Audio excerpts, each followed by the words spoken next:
The problem with the budget is a lot of people go into creating a budget with the mindset that they can't increase their income. And for me personally, as you'll notice on this channel, the focus should mainly be on increasing your income and playing offense instead of playing defense.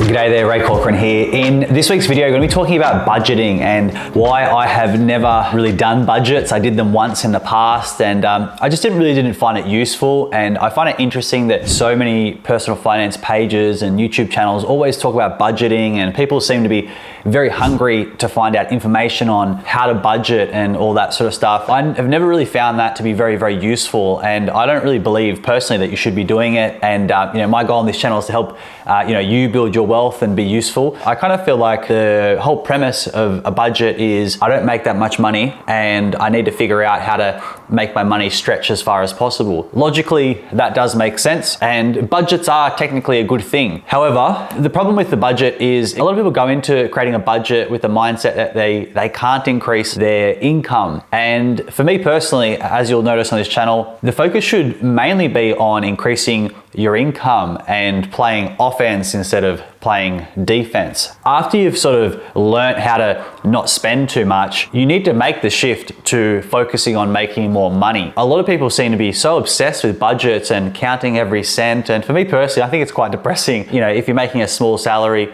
or your business makes a little bit of money and you're dividing every little penny into all these different buckets. While that may be useful, I think that you're investing too much of your energy into something that doesn't really need that much attention, in my opinion. I would rather you spend 80% or 90% of your effort on how can I make more money. I'm going to talk about that later in the video. What you end up seeing is a lot of people end up saying, well, if you can't manage a small amount of money, you can't manage a big amount of money. That is true, but the goal isn't to just become an expert at frugality. And you may have seen my other video on why I think 99% of frugality is ridiculous. The reason I say that is all these people are trying to make their life work on a tiny income or a tiny salary. It's not fixed. I don't know why everyone thinks their salary is so fixed. Sure, it's not easy. It might not be as simple as, oh, just go get a higher paying job, for sure. However, it is possible and people do it all the time. I've done it numerous times in my career and people do it all around the world all the time. Now, it might take you a little bit of effort to build up to that, but that should be the main focus for you. And I remember that one of the first times I did a budget, because I heard everyone was supposed to, everyone talks about doing it. I actually got a small pay rise at the time. And that small pay rise, it wasn't heaps, but it made a massive difference every single week, relatively. And I went, wow, that was really, really useful. That made a bigger impact than any budgeting crap that I did, to be honest. If you're someone that's looking at videos online about how to create a budget and all that sort of stuff, one of the things I would say to you first is just go through all your expenses one by one and cut out anything that doesn't need to be there or you could really do without. Once you've done that, that's like the majority of you saving money. And then the goal is ongoing that you don't let new expenses creep in. So socially, you don't go do things that you would have done in the past. If you want to catch up with friends, catch up with them for coffee or something cheap, come around for a drink or something like that. I think so many people spend all this time trying to save a dollar here and there. Really, the way I approached it and what helped me build my net worth over 7 figures was majority earning more money and focusing on that hard. And the other side of it was a smaller part, but it was being sensible with my money, but that wasn't the main part. If you're someone that's looking to build your wealth, what I would first look at is, so as I said, make a list of all your expenses one by one, cut out everything that you can in a sustainable way. Don't cut out things that you're gonna probably need to reintroduce later. From there, what we wanna do is make sure that we keep our sort of spending watertight. So we're only spending on stuff we absolutely need. And then from there, the money going out the door side of things is gonna be pretty good. We don't really need to spend much more time on that, Just get into the habit of trying to stay like that. Live, below your means, lay low for a bit, and just accept that, while you're building your wealth, it's not gonna be particularly fun. It might not be exciting, or probably won't be exciting, but you will be getting closer to your goal, which will be very exciting if you're anything like me. By this point, we've kind of got our expenses relatively under control. Money isn't going out the door too fast, which is good. So we've sort of ticked that box. Next thing we need to do is get all your effort and focus on how can I make more money. Now, obviously you've got a job or a business, depends on what your setup is. We'll start with a job and how you can make more money in your job. Some of it's quite simple, some of it may take longer, but you know your own situation. Start to think about, what options are the easiest, the path of least resistance for you, and start taking action towards that, because that will change your life much faster than skipping another coffee or whatever stupid stuff people recommend online. So in terms of increasing your income in a job, there's a few different things you can do. A lot of them are quite common sense, but I'll just kind of go over them. First one is upskilling. So typically if you're in this kind of paying job and you want to move to this higher paying job, the things that will get you there are relationships with key people, your skills. So this can be technical skills, like how good you actually are at your job. And third, typically with higher paying jobs, there's usually, not always, but usually some element of people management and leadership. One mistake that I made in, my corporate career, I have a business now and have had for many years, but when I was working in jobs, one thing that I would do is focus heaps on being really good at my job, but I actually didn't spend much time learning about leading people and managing and stuff like that at the time. And that kind of cost me a lot. I still got promotions, but I probably could have gotten better roles or higher paying roles earlier if I had realized that. So you need to understand that, say if you're in your job, either A, get better at your job and aim to become the best in your team, department, the state, whatever is applicable, but try to be the absolute best. The highest paying people are always the best talented, or the people in that sort of top realm in terms of talent. Second is develop leadership skills in tandem with the technical skills. If you can start to work on your people skills and being able to manage people and be able to lead certain projects or start leading small projects. I've said in other videos, start by even organizing the coffee order, start proving your leadership skills and ability to get stuff done on a small scale, and then gradually increase it to more important projects. And you'll start to establish a reputation within the organization as someone that can be trusted to get stuff done, whether it's big or small. Now, depending on your job, you might have a job where there's not much upward movement possible, or you're below the boss. So it's like, unless you own the company, there's not really many places for you to go. If that's the case, you're probably going to need to start looking at either a second job or a third job, or alternatively, potentially working more hours if that's available to you. Depends on what kind of, if you're on a fixed salary or not. I would also say that, if you're struggling for options here, that you speak to your boss or speak to people around you and see what kind of other earning opportunities there are. So I had a role where I was doing sort of my main role, but I also did some stuff to help out the sales team. So I would get paid what I got paid, but then after hours in that same company, I still had my normal role, but I also said that, hey, if I can help close some of these deals over here, can I get paid a commission for whatever I sell?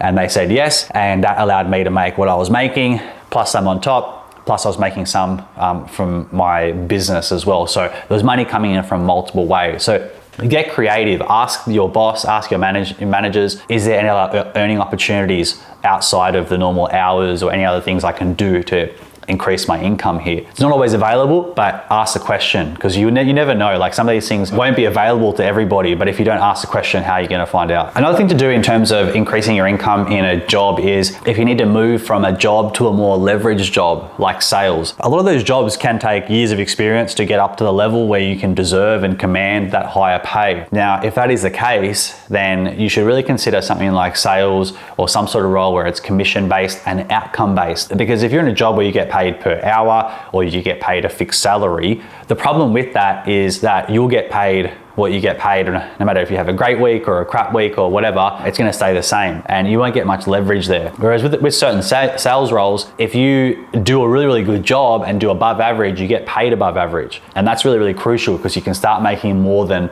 a typical single salary. You can go from 1x to maybe 1.5x or 2x what you could normally make. Start to think about, if you need to move to another industry, have a think about that. A lot of people go, well, in my industry, people don't get paid much. And this is something that keeps coming up a lot.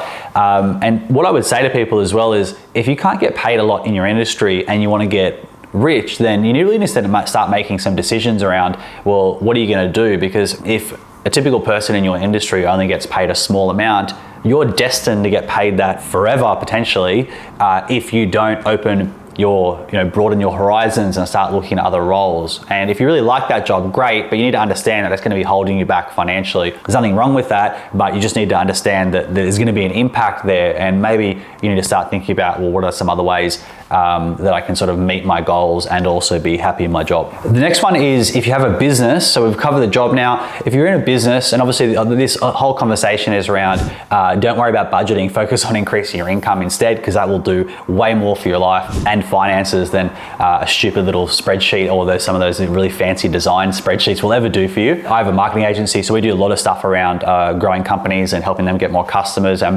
At a simple level, there's a bunch of things you can do. One is add more products. So if you've got this many products, you can double the amount of products that you sell. Generally, the more products you have, the more that you will sell. That's a big generalization, but generally that is true.